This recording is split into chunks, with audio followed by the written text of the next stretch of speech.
Good morning friends. आज के सभी को मेरा मृदुल प्रणाम और आशीर्वाद। आज गुरुवार है। आइए हम लोग कुछ ज्ञान की चर्चा करें, खास करके यह रूब्रिक्स को के माध्यम से रोगी के व्यक्तित्व को पहचानने की का प्रयास हम लोगों का रहा है, क्योंकि रोगी होम्योपैथी के प्रैक्टिस में रोगी का व्यक्तित्व बहुत ही महत्वपूर्ण हुआ करता है।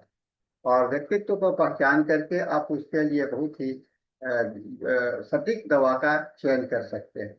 तो इस व्यक्तित्व के कई एक आलोक होते हैं, कई एक रूप होते हैं, और उन सभी का प्रदर्शन अगर आप समझ पाते हैं, रोगी में देख पाते हैं, उसको सुन पाते हैं, तो आपके लिए बहुत ही उत्तम हुआ करता है। साथियों, आज मैं ऐसे रोगियों की चर्चा करना चाहूंगा जो आपके सामने में कुछ कहते हैं, डॉक्टर साहब कुछ फीस कम कर दीजिए, डॉक्टर साहब आपका फीस ज्यादा लग रहा है, मैं नहीं दे सकता हूँ। या अपनी गरीबी की चर्चा किया करते हैं। तो कभी कभी आप दया के भाव से उसके फीस को माफ कर देते हैं कुछ, या फीस नहीं लेते हैं, या कुछ कम कर देते हैं। तो ऐसी परिस्थितियां आती रहती हैं। लेकिन क्या वास्तविकता में यह सही है या नहीं है, इसे हम लोग समझने के लिए हम लोगों के रिपोर्टरी में एक बहुत ही अच्छा रूब्रिक्स है, जिसको कि बार्गेनिंग के अंदर में कहा गया। बार्गेनिंग का मतलब होता है मोल मोलाई करना। और आइए आज हम लोग इस मोल मोलाई को हम लोग पढ़ते हैं और जानने का कोशिश करते हैं। मोल मोलाई वास्तव में होता क्या है? ये सौदेबाजी है और मोल भाव करना होता है। और बार्गेनिंग जो है सो मानसिक भावनात्मक स्तर पर मानसिक अवस्था है, जिसमें रोगी किसी भी प्रकार के नुकसान, कष्ट या कठिनाई से बचने का कोशिश करता है। परिस्थितियों में यहाँ तक कि अपने भाग्य से, ईश्वर के साथ भी समझौता करने का कोशिश करता है। यह उस स्थिति को दर्शाता है जहाँ रोगी को लगता है कि वह नियंत्रण हो चुका है। वह बातचीत और शर्त में अपने नियंत्रण को पाने की कोशिश करता है। तो बात मोल मोलाई करना, सौदेबाजी करना एक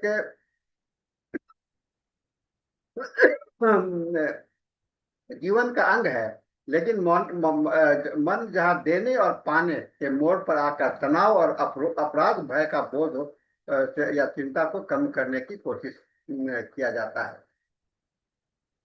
इसके मनोवैज्ञानिक विशेषता है ये। सबसे पहला तो डिफेंस मैकेनिज्म है। बार्गेनिंग का ट्यूबुलर क्रॉस के कहता है इनकार, क्रोध, बार्गेनिंग और साध स्वीकृति का हिस्सा माना जाता है ना। ये एक जो है ट्यूबुलर रॉस का जो लॉ है, मॉडल में शोक का मॉडल है, उसमें कहते हैं पहले इनकार करना, क्रोध में आना, बार्गेनिंग करना, फिर डिप्रेशन में जाना, फिर स्वीकृता। ये निराशा से बचाव का साधन है। आधारभूत भावनाएं हैं। हानि का भय है ना, इसका जो पीछे होता है कि मेरे पास में अधिक से अधिक नुकसान नहीं हो, मैं असुरक्षा हो और असहायता। नियंत्रण का भ्रम भ्रम होता है। लगता है कि यदि मैं करूंगा तो वह बुरा परिणाम होगा या नहीं। मैं अपने भविष्य के विषय में ज्यादा सोचने का कोशिश करता है। निर्भरता का तत्व, यह जो है जो रोगी प्रत्यक्ष कार्रवाई करने के बजाय बातचीत या सौदेबाजी के सहारा से मदद चाहता है। इसका क्लिनिकल अभिव्यक्ति, यह अवस्था प्राय लाइलाज बीमारियों, दीर्घकालिक पीड़ा और गहरी चिंता में दिखती है। रोगी अक्सर ऐसे बात बात कहता है, डॉक्टर आप मुझे ठीक कर देंगे तो मैं कभी शराब नहीं पीऊंगा। डॉक्टर साहब आप कभी ठीक कर देंगे तो मैं ये काम कर दूंगा। या डॉक्टर साहब मेरा बच्चा बच गया तो मैं मंदिर या चर्च में दान करूंगा। या मैं यदि मैं प्रतिदिन योग करूंगा तो शायद मेरी बीमारी लौटेगी नहीं। यह मानसिक नशा, बाध्यकारी, ऑब्सेशन, अवसाद और अपराध बोध से जुड़ी हुई अवस्था से भी प्रकट होता है। रोगियों का अभिव्यक्ति कुछ नॉन वर्बल एक्सप्रेशन है। आंखें आप देखेंगे तो लगता है उसमें गिड़गिड़ाता हुआ है, बेचैनी है, और स्वीकृति पाने के लिए माने कि आप हाँ बोल दीजिए, उसके लिए टकटकी लगाए रहता है। चेहरे की मुद्रा होती है, घबराहट भरी मुस्कान होती है, आधे अधूरे आंसुओं के साथ बातचीत करता है। हाव भाव, हाथ जोड़ना, हथेलियां उठाना, डॉक्टर और बड़े का पैर छूने का कोशिश करता है। शारीरिक स्थिति, आगे की ओर झुकना, झुकी हुई डब्बू मुद्रा, सिर हिलाता है ना। आगे कुछ लोग को देखते हैं, डॉक्टर साहब कुछ माफ कर दीजिए, डॉक्टर साहब हमारी मदद कीजिए। इसका व्यवहारिक संकेत होता है क्या? निर्णय को टालना और विकल्प का सुझाव करना, है ना। जो चीज डॉक्टर बोल दिया उसको टाल करके उसके जगह पर वो अपनी बात को रखता है, और डॉक्टर की प्रतिक्रिया को बार बार देखता है, कभी आत्मविश्वास से तो कभी असुरक्षा के में बदल जाता है। अब आइए इसका शाब्दिक अभिव्यक्ति भी देखें। डॉक्टर और इलाज की ओर। डॉक्टर आप मुझे ठीक कर देंगे तो मैं कभी शराब नहीं पीऊंगा, कृपया दवा कम कर दीजिए, मैं आहार नियंत्रित करने का वादा करता हूँ, मैं पूरी तरह से धूम्रपान नहीं छोड़ सकता पर आधा कम कर दूंगा, तब सीने में दर्द ठीक हो जाएगा ना।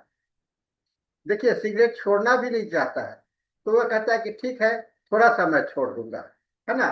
फिर ये जो है सो फिर दूसरा कुछ लोग ऐसे भी कहते हैं, यदि आप मुझे केवल एक इंजेक्शन देंगे तो मैं केवल एक बार गोली दे दीजिए डॉक्टर साहब, मैं अपने आप तरीके से ठीक कर लूंगा, यानी कि अपना ज्यादा। फिर वो ईश्वर से भी करता है कभी कभी, भाग्य से, हे भगवान यदि आप मेरे बच्चे को बचा लेंगे तो मैं हर एक सोमवार को व्रत रखूंगा, यदि मैं ठीक हो गया तो गरीबों को भोजन दान करूंगा, यदि आप मेरी पीड़ा को दूर कर देंगे तो मैं अपनी सारी बुरी आदतें छोड़ दूंगा। और फिर आप देखिए, ये आपको परिवार या अन्य लोगों के साथ में करता है, यदि आप मुझे इस बार माफ कर देंगे तो मैं कभी अपनी गलती को नहीं दोहराऊंगा, यदि मेरी पत्नी वापस आ गई तो मैं उसका हमेशा सम्मान करूंगा, कृपया आज मुझे आराम करने दे, मैं कुल दुगना दुगना काम करूंगा, है ना। वर्कर आपके स्टाफ है, कहते डॉक्टर साहब आज छुट्टी दे दीजिए, आज के बदले में मैं कल काम, ये बदला बने मैं उसको गिव एंड टेक की बात आती है। फिर आत्म संवाद, कभी कभी रोगी अपने से भी बार्गेनिंग करता है, यदि कल मैं सवेरे उठूंगा तो बिना अपराध भाव के आराम कर सकता हूँ, यदि मैं आधी गोली ले लूं तो असर भी होगा और दुष्प्रभाव भी कम होगा, वो अपने आप से मोलबाई करता है।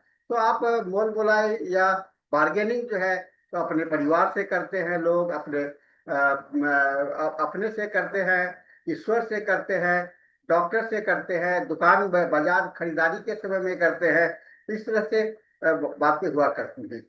आइए कुछ संबंधित रूब्रिक्स है जिसका तुलना हम लोग करते हैं।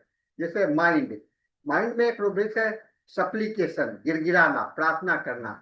सप्लीकेशन से बिना शर्त के प्रार्थना करता है, लेकिन बार्गेनिंग शर्त के साथ, यदि मैं करूंगा तो आप कर दीजिएगा ना। तो अंतर क्या है? सप्लीकेशन पूरी तरह से सहायता है और बार्गेनिंग में आशा और समझौता है। Mind despair, hope alternating with despair, है ना।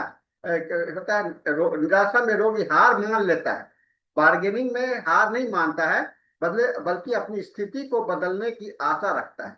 फिर डेल्यूजन इन्फ्लुएंस, है ना, एक रूब्रिक सवाल है डेल्यूजन इन्फ्लुएंस, स्वयं को उच्च शक्ति के प्रभाव से को मानना। कुछ बार्गेनिंग सीधे ईश्वर से होता है, यदि मुझे ठीक कर देंगे तो मैं ये कर दूंगा, यह बार्गेनिंग धार्मिक रिलीजियस डेल्यूजन से जुड़ा हुआ हो सकता है। फिर और एक और रूब्रिक्स है इरिजोल्यूशन इन डिसीजन।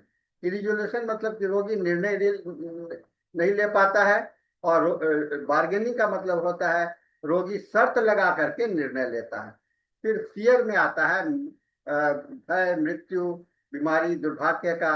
बार्गेनिंग में प्राय भय से उत्पन्न होता है, भय केवल एक भावना है, लेकिन बार्गेनिंग जो है तो भय से निपटने का एक मानसिक रणनीति है। एक और रूब्रिक्स है कॉन्ट्रेडिक्शन डिस्पोजिशन की।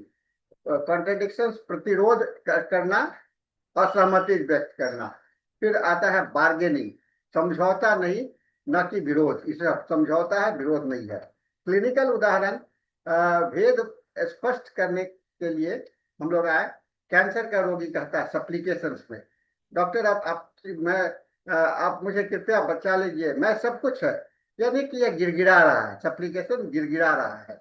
और बार्गेनिंग कहता है डॉक्टर आप मुझे ठीक कर देंगे तो मैं ये कर दूंगा, मैं दान करूंगा, ये शर्त है कर रहा है। डिस्पेयर अब कुछ नहीं काम आएगा, मैं बर्बाद हो गया, है ना। फियर मुझे डर है कि मैं कभी भी मर जाऊंगा। तो ये तो आपने बहुत कुछ देखा कि बार्गेनिंग लोग क्यों करते हैं, मानसिक स्थिति क्या होती है।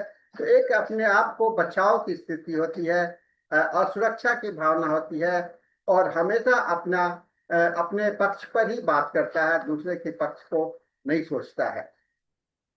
और हम लोगों ने इसके डिफरेंट तरीके से किया। तो निष्कर्ष यही है कि बार्गेनिंग भय और निराशा के बीच संक्रमणीय मानसिक अवस्था है, जहां रोगी भाग्य, बीमारी, परिस्थिति पर नियंत्रण पाने के लिए सौदेबाजी करता है। ये भिन्न किससे है? सप्लीकेशन से। ये गिड़गिड़ाहट है डिस्पेयर, निराशा से। यह भिन्न है फियर, कच्चा भय है, और कॉन्ट्रडिक्शन प्रतिरोध से। क्लिनिकल दृष्टिकोण से बार्गेनिंग को पहचानना में रोगी में बीते छिपे हुए आशा, अपराध भोग और असुरक्षा का उजागर करता है, और ये हमारे सिमिलिमम को चुनने में मदद करता है।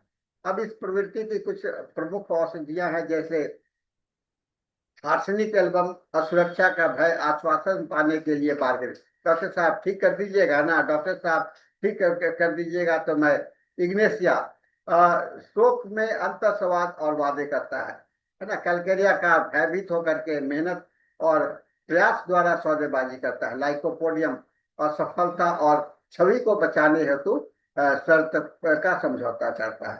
तो साथियों, आपने देखा ये बार्गेनिंग हम लोगों के समाज का बहुत बड़ा अंग है, और हम लोग इस पर अक्सर इस तरह की भावनाएं हम लोग रोगी आते हैं और व्यक्ति हम लोगों को मिलते हैं। रोगी के अलावा अन्य आप कहीं जाएंगे तो आप इस तरह के रोगियों से, इस तरह के व्यक्तियों से आप देख सकते हैं और इसको समझ सकते हैं।